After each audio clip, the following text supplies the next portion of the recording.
If you like our video, click the subscribe button to subscribe to our channel and get easy access to new content.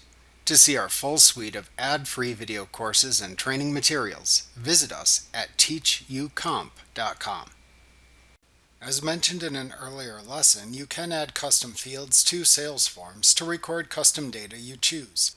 To enable custom fields in sales forms, click the Settings button in the QuickBooks Online toolbar. Then click the Account and Settings link under the Your Company heading in the drop-down menu. In the Account and Settings window that opens, click the Sales button in the menu at the left side of the window. Then click the Sales Form Content section to the right to edit its settings.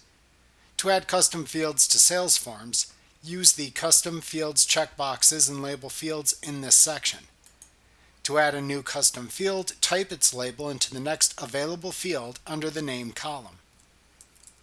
To show the custom field and its data in sales forms for data entry and internal viewing, check the adjacent Internal checkbox. To also show the field and its data within the version of those sales forms that are printed or sent to customers, check the adjacent Public checkbox. Repeat adding the field labels and then checking the needed checkboxes until you've created the custom fields you require. Custom field names can only be up to 15 characters long and can contain field values up to 31 characters, including any spaces. To save the changes in this section when finished, click the Save button. Alternatively, to cancel the changes, click the Cancel button.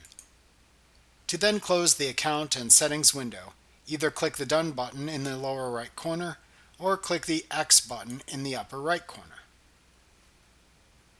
Remember to click the subscribe button to see more of our videos. Get ad-free courses at teachucomp.com.